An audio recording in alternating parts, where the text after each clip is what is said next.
All right, well, welcome to this writing workshop. My name is Jordan Taylor. I hope that by the end of this, you're all going to be better writers. I just thought I'd explain real quick what the impetus for this workshop was, and that was a single question: what is good writing? Now, as we get into this, you'll see that there's no silver bullet solution to this. There are many things that go into having good writing, but since we have about 20 minutes, we're going to tackle one of them today.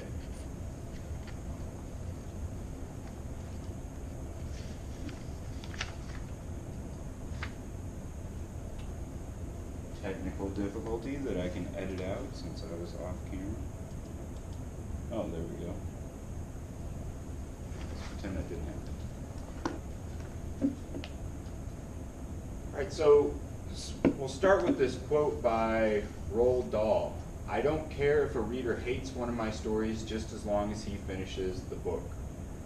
So basically, good writing is writing that keeps the reader engaged. It keeps the reader from putting the writing down. This picture that you see over here is a book called The Path of Daggers. I remember this book quite vividly because I was reading it. I was probably about 300 or 400 pages into it, and this is book 8 in a series of books. So 7 books preceding this.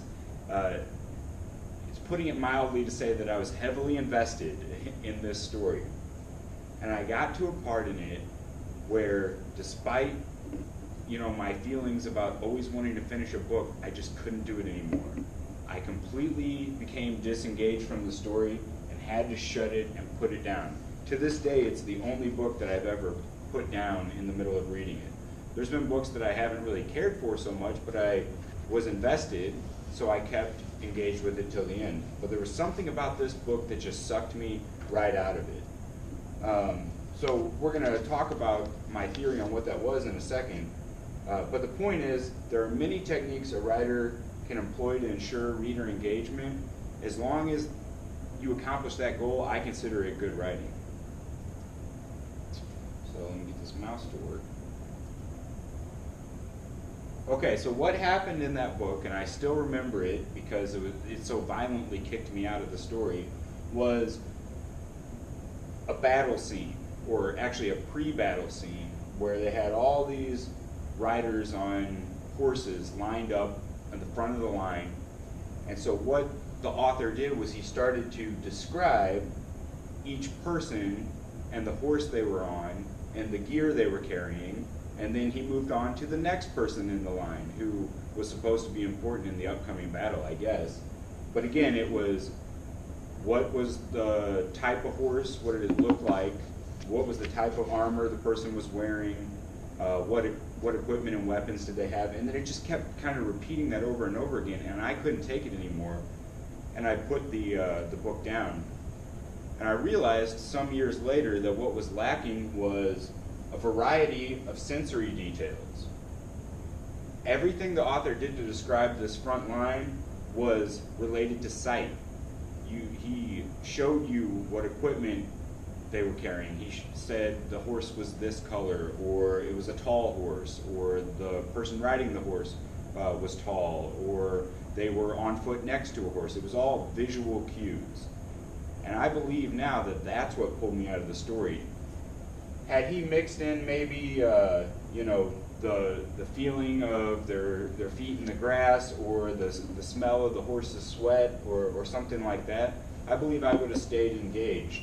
Now, I don't have a time machine where I can go back and prove this theory by getting him to rewrite it, zapping my memory clean, and then reading it again. So the best thing I have to prove the engagement of sensory details is actually a scientific study. So we're going to cover real quick some neurological data that I think is pretty cool. There was a study in 2006 that was done in Spain where they tried to link reading with the senses. Now, because it was a scientific study, they kept their focus narrow, and they focused on the olfactory sense, the sense of smell. But if you look on your handout, I've got a copy of the blurb there so you can follow along as I read. But from the Neuroimage Journal, which has a copy of their report, Some words immediately and automatically remind us of odors, smells, and scents, whereas other language items do not evoke such associations.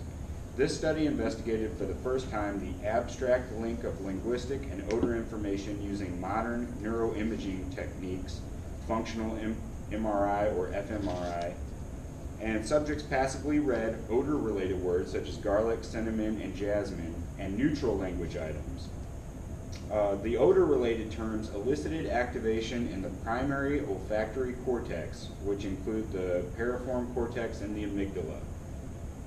So I'll kind of stop there and give a summary of what that means. And what it means is when there was a non-sensory related word, the linguistic part of the brain lit up in the fMRI.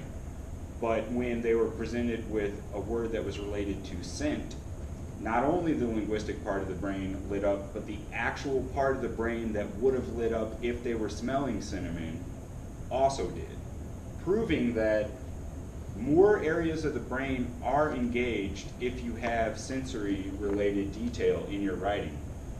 I'm looking forward to seeing, follow-on studies that deal with the sense of hearing and the sense of touch and things like that, but this definitely proves that more of the reader's mind will be engaged in your work and backs up the anecdotal evidence that's presented by authors and writers that constantly try to drive this point home that sensory data helps your writing.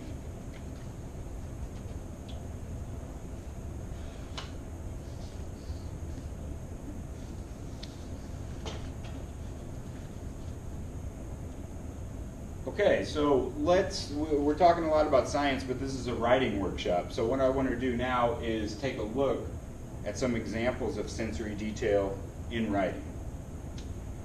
Now this first paragraph is meant to be a point of contrast. So take a look at it. There's a copy on your page and you can read it quietly to yourself. Just take a moment and do that. And I'll kind of judge when everybody's done.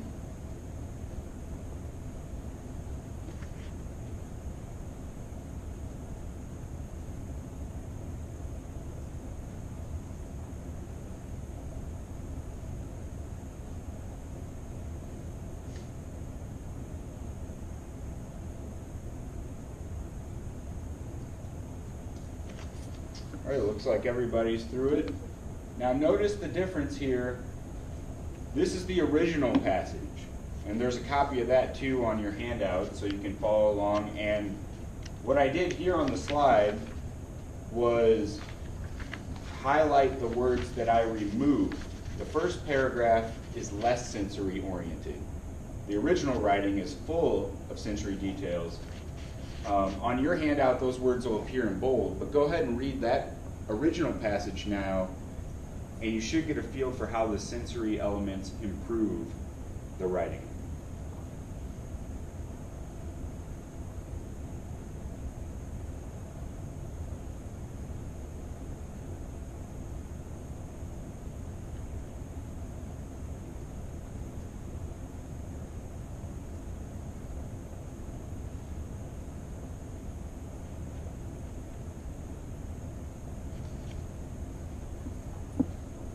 Ryan, did you notice a difference? Yeah, obviously. There's a lot more. There's more words in it, so it's I don't know what's the word. What's the word for better words? It's more. I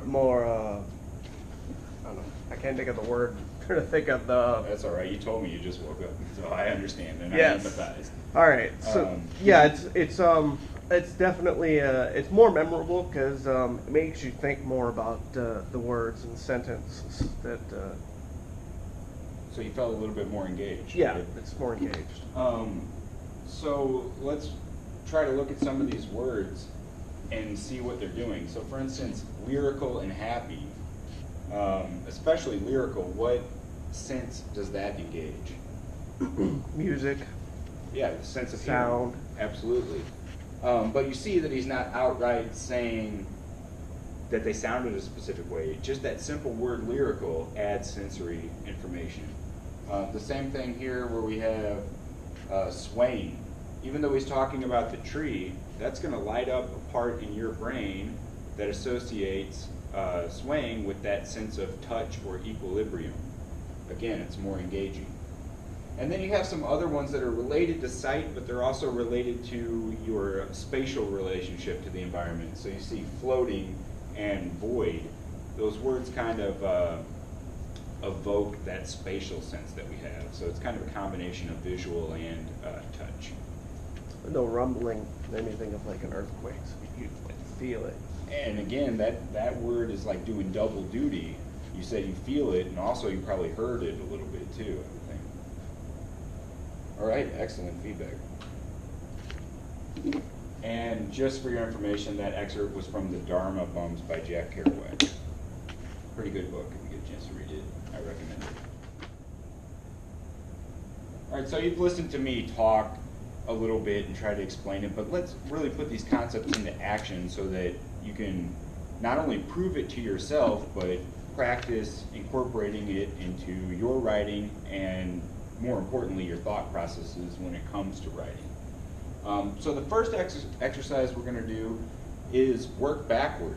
We're going to take a piece of writing, much like I did with the example from the Dharma Bums, and deconstruct it. So there are some instructions on your sheet for exercise 1, but I'll just go ahead and read them out loud because they're brief. Read the song lyrics below, which songs are basically just poems, and underline the sensory language that most resonates with you. The goal is not to underline every sensory detail, but to highlight those you deem effective. Just take a few minutes and I'll walk around and check on everybody as they do that. Are we circling just compare words or anything that strikes you as being sensory relevant? Okay. Anything that stands out?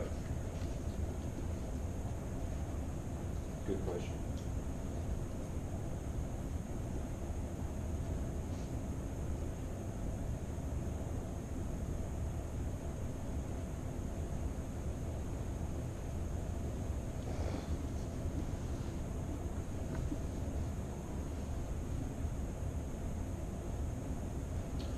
Did you, that's the end of the vision words, that too.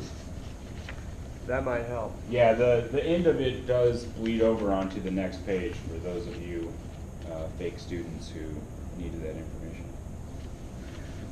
Big student, don't tell anybody.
All right, we don't have to get through the whole thing. If you have some data already, we can start with that.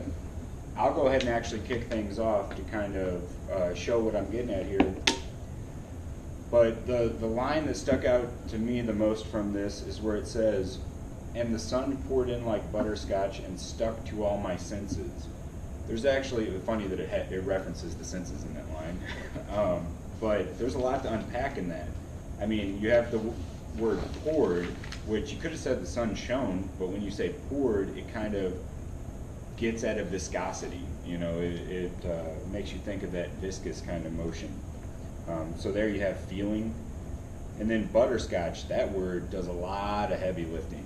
Butterscotch is usually sticky, It's a certain color of yellow, which tells you the color of the sun, and also it evokes that taste memory in your mind of what butterscotch is. So just with those couple of words, Joni Mitchell here is hitting a lot of sensory detail.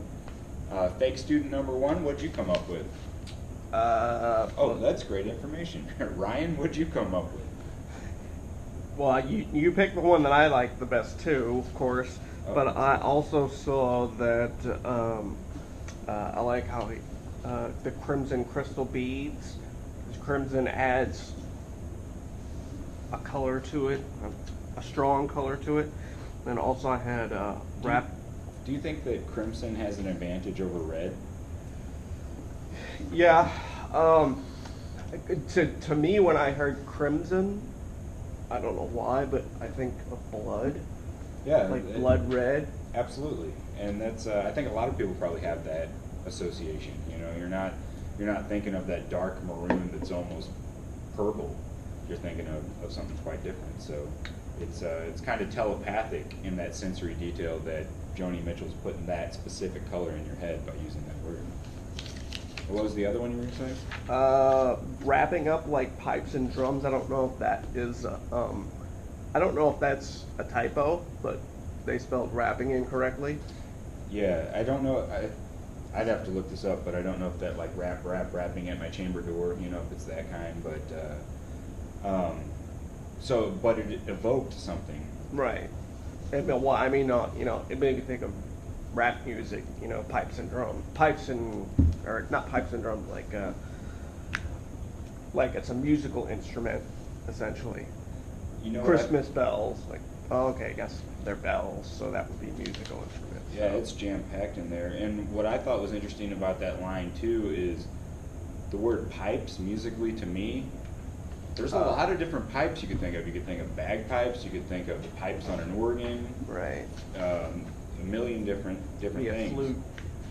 And the cool thing about the fact that there's multiple meanings is it engages you uniquely as a reader. You have your own experience. So it makes it more participatory when you're reading and writing. Another one I noticed was one that said at the end where they talk about rainbow runs away. Like it's got, you know, like the rainbow is a physical object that can, and not only that, it's alive and it can move. Well, yeah, that's cool because rainbow, that's an easy visual, but it running away makes that sense of motion tied now to your sense of sight, and so she's doing all sorts of stuff there. Well, I think it's just the way it sounded like she was giving the rainbow life and it now had legs and it could move. Yeah, it's like anthropomorphized. Good word. Yeah, I like it. Well, cool. Those are great examples, everybody. And hopefully now you can kind of start to get a feel for it. But I've used an example from a novel, and I've used an example now of a song or a poem, if you want to think about it that way. Now, I know a lot of us engage in writing on a daily basis that is not poetry, and it's not a novel. So I did want to show you how this can apply to whether it's a research paper that you have to write or a corporate email that you're composing. There is still a way to plug sensory detail in there. So briefly, I just want to show you some examples, and these are kind of those corporate email type examples. So right here, you have very definitive language. I agree with your proposal. So here's an example of how that can come through with some sensory detail. Your proposal has a nice ring to it. So again, or in your opinion, does that sound more interesting than the first sentence? Yeah, definitely. Let's take a look at a couple more examples. Let's reconvene tomorrow. Let's start fresh tomorrow. What senses are evoked by the word fresh? Awake, alive, and fresh, you know, fresh, obviously not fresh, but rejuvenated. Like out of the five senses though, what does that hit? It could be multiple. It could be, it's, you know, not only are you going to smell better, you're going to taste something that's, you know, fresh, you know, like a fresh piece of fruit. Yeah, absolutely. And you've got, you know, everybody's going to look better because they look fresh, you know, they've taken a shower, is kind of that whole ball of wax, you know, but it again, one of those heavy lifting words that hits multiple senses. So I think we're seeing a trend emerge here that the more you can have words that kind of hit the multiple senses, the more engaged you are. And then over here we have, this project is critical to management. We need to avoid any problems, which we're going through a project like that right now. Never seen that before. Here we go. Here's the sensory language added in. This project is a red hot issue with management. We need to avoid any entanglements. Don't sleep with your coworkers. So, we'll get your mind out of the gutter by talking about how, see how I just changed the word problems down here to entanglements. But a problem is generic. It could be a lot of problem or many different kinds of things. But an entanglement, that evokes your sense of touch, right? You're confined, you're constricted, you're fighting to get out. Well, for me, it came up with sex immediately, you know. So obviously it was a better word. Yeah, that's a good point. That's a good point. But yeah, so red hot, same thing. All right, so I just wanted to let people know. Now we'll move on to do the rest of the exercises. So raise your hand if you know what synesthesia is. Ryan. It's when your brain mistakes different types of senses for different types. So like your brain can see colors, or you can hear visuals, or you can smell the way something tastes. And what's happening in this picture? But it appears the artist is trying to show us that someone can taste colors. Absolutely. So this is a real phenomenon, but I thought it would be a great just exercise in creativity to kind of get at some of these. So you have some, once we get the juices flowing before the last exercise, what it says here is select one noun and sense pair and list sensory details for the given noun that correspond to the given sense. There are no wrong answers. Now I'll give you an example. So we have pizza plus hearing. Pizza we normally associate with taste, but here you have to associate it with sound. So for example, this pizza's loud. When I hear that, I think of thin crust, St. Louis style pizza, because it's going to make that cracker sound when you eat it. So just pick one of those, spend about a minute, and just do some association.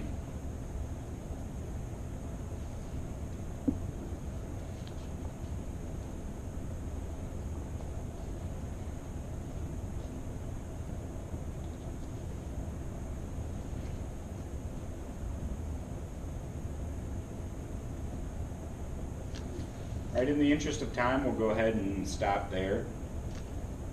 Can someone just give me an example of one of the associations they came up with?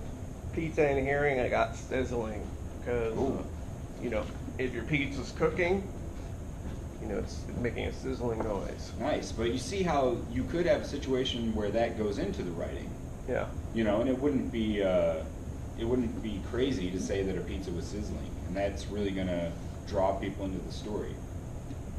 So that's kind of the point of this exercise, is to show you that if you think of something like pizza, it doesn't just have to be taste. All five senses can be engaged. Another one I had was sunshine. It's lemon flavor. Ooh. Bright. You know, think of lemonade, obviously. So. Well, it reminds me of the Joni Mitchell line. The sun poured in like butterscotch, but you could have the sun poured in like lemonade, and now that's a totally different feeling that you have. Yeah, exactly. Excellent.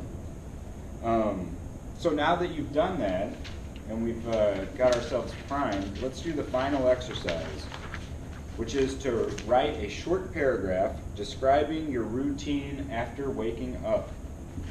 Try to engage 4 or 5 senses in your description. And for the purposes of the recording this, I'll go ahead and stop it there. We would just at the end have some people share some examples from their paragraphs. All right, thank you very much.